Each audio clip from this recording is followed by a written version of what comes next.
Hey, how's it going, guys?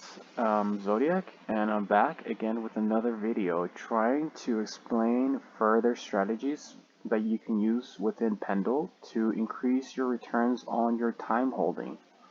So we all know time protocol and how amazing the returns are already, but there are strategies that you can implement to increase those returns even further, as if 70,000 APY was not enough. You can always go in this cauldron and abracadabra and 99, but well, first of all, there's never a MIM available unless there's a big crash, and second of all, when you've already done the 99 strategy, if you are one of those people that borrowed and you definitely have always at the back of your head that fear that time price is going to go down so hard that you're going to get liquidated, and that's just horrifying. Nobody wants that. In comes Pendle. Pendle lets you split the yield and the ownership token. So when you buy yield YTW memo, you're buying strictly the yield rewards that come from time. And when you're buying OTW memo, you're strictly buying a discounted version of time without any yield.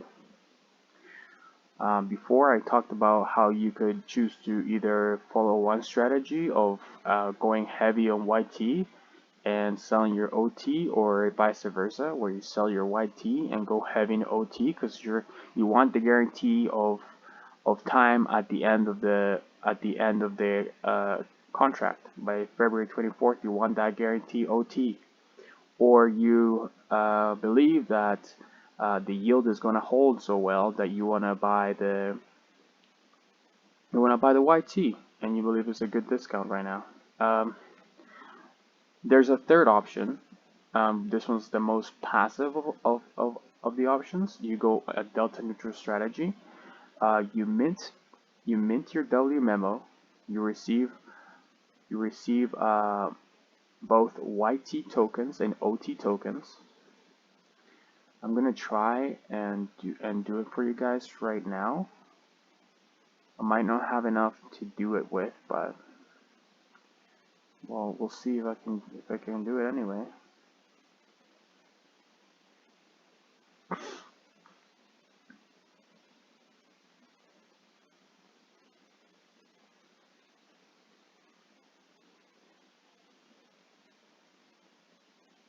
Wow, this is cool.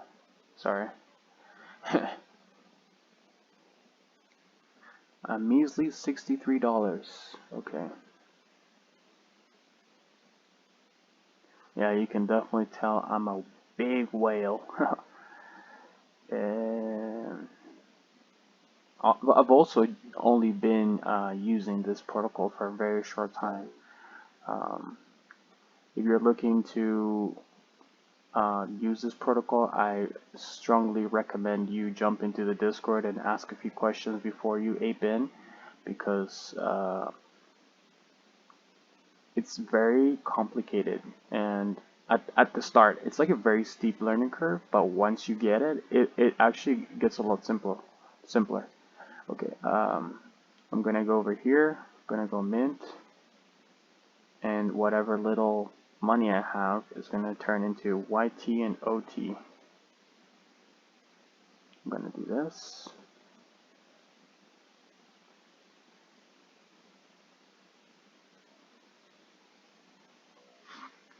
I've successfully minted YT and OT tokens.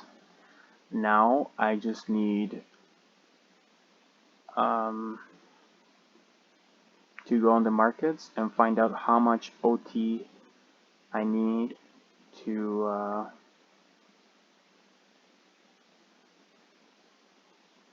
it's weird. Oh, here it is. 22. Okay, 22 MIM. I think I can handle 22 MIM. Sorry. Trade.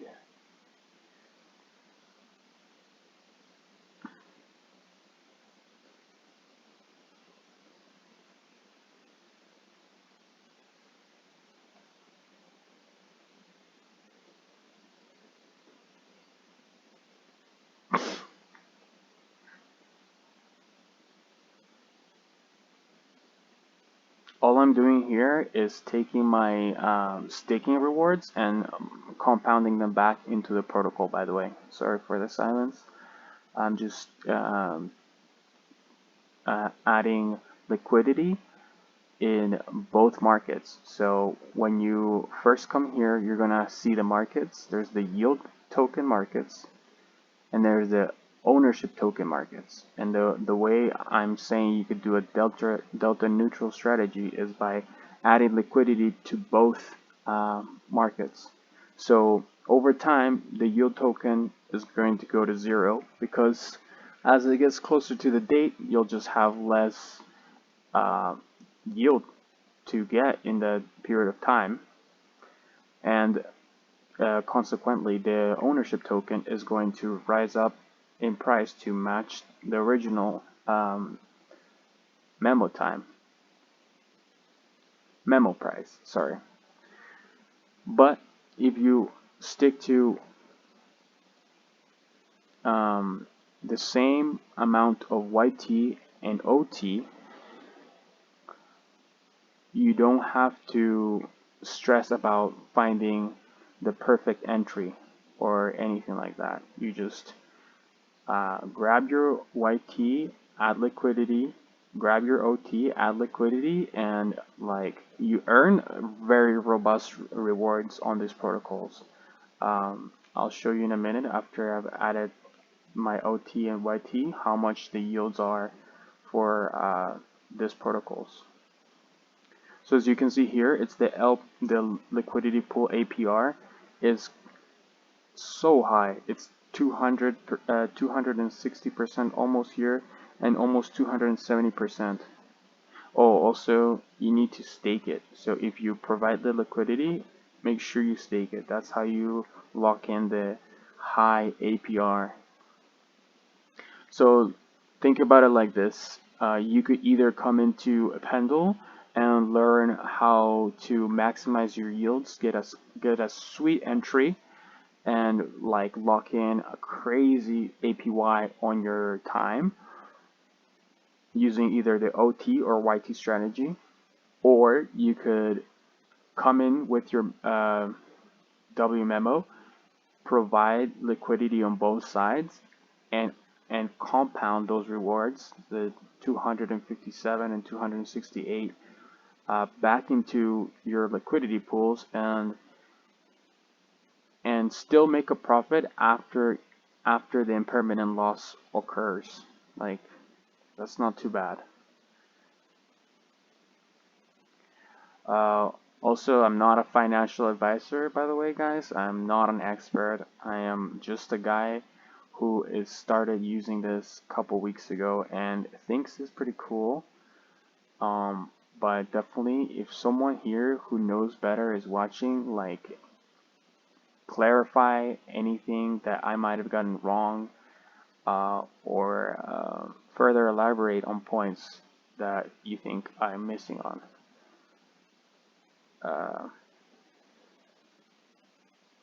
Yeah, so this is the strategy that is for more of the passive investor. Also, things you need to be aware of. This is a smaller protocol, and it has audits. If you check the docs, it has its audits, but it's a risk that you take with your time to bring it here.